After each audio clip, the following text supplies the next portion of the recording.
Assalamualaikum warahmatullahi wabarakatuh. Hai semuanya, sebelum belajar jangan lupa ya mencuci tangan sesering mungkin, wajib menggunakan masker, dan selalu menjaga jarak. Karena semuanya untuk kebaikan kita bersama.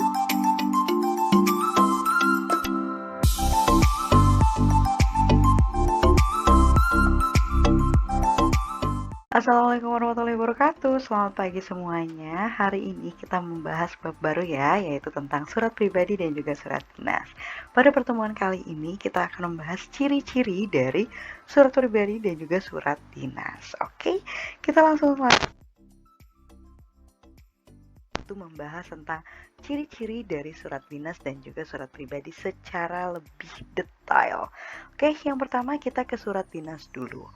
Jadi, surat dinas itu adalah suatu surat yang dibuat oleh sebuah instansi, dinas ataupun perusahaan dan dikirimkan kepada instansi lain, dinas lain ataupun perusahaan lain, atau bisa juga dikirimkan kepada perorangan.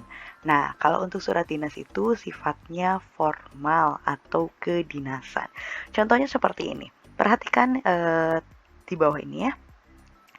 Intinya, ketika ada sebuah instansi atau dinas ataupun perusahaan yang mengirimkan surat kepada baik itu seseorang ataupun kepada dinas, instansi atau perusahaan, berarti surat itu disebut surat dinas ya. Contohnya ada di bawah sini. Misalnya nih ya, SMP Negeri 2 Sumber mengirimkan surat ke orang tua Andi. Misalnya, itu orang tua Andi mendapatkan surat dari SMP Negeri 2 Sumber. Kalian kan sering tuh dapat surat dari SMP Negeri 2 Sumber, atau waktu pas SD kalian dapat surat untuk orang tua, di mana surat itu tuh isinya tuh pemberitahuan ada rapat orang tua siswa gitu kan.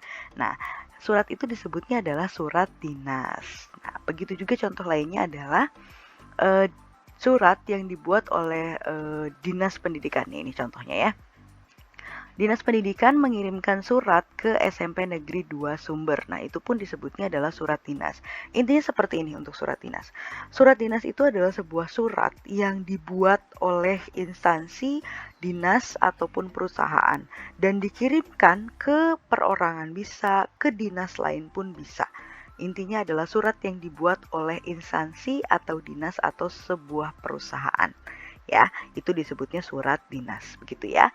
Kita lanjutkan ke dalam surat pribadi. Nah, kalau untuk surat pribadi itu adalah surat yang dibuat oleh seseorang dan dikirimkan kepada orang lain. Bersifat pribadi, isinya atau berisi menanyakan kabar seseorang.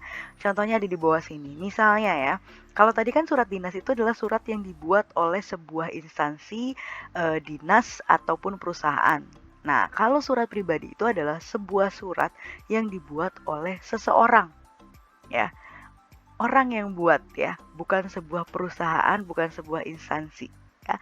Nah, surat pribadi itu dibuat oleh perorangan atau dibuat oleh seseorang, lalu dikirimkan ke perorangan lagi atau dikirimkan ke orang lain. Itu disebutnya surat pribadi.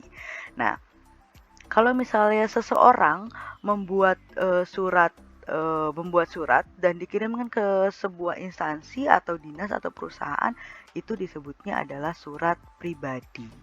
Nah, kalau surat pribadi itu biasanya bersifat apa ya, tidak formal gitu loh. Hanya urusan tidak milik urusan orang banyak. Kalau misalnya surat dinas itu adalah urusan banyak orang gitu loh ya, yang melibatkan banyak sekali orang. Dan kalau surat pribadi mah ya urusan pribadi aja gitu ya, hanya menanyakan kabar atau memberitahukan kabar. Contohnya bisa lihat di bawah sini. Nah, misalnya ya, Andi mengirim surat kepada Eko. Andi kan itu orang ya, satu orang. Mengirimkan surat ke Eko. Eko kan satu orang lagi tuh ya, perorangan. Jadilah namanya surat pribadi. Lalu misalnya gini, orang tua Andi mengirimkan surat izin sakit ke sekolah. Sekolah ini kan instansi ya, sekolah itu kan sebuah dinas gitu loh. Nah, ini disebutnya surat pribadi. Gitu ya. Oke, kurang lebih seperti itu perbedaan dari surat dinas dan juga surat pribadi. Nah, kalian bisa lihat di sini, ini adalah surat pribadi, bentuknya seperti ini, dan ini adalah surat dinas, bentuknya seperti ini ya. Ini surat pribadi dan ini surat dinas. Dari segi tampilannya saja sudah berbeda.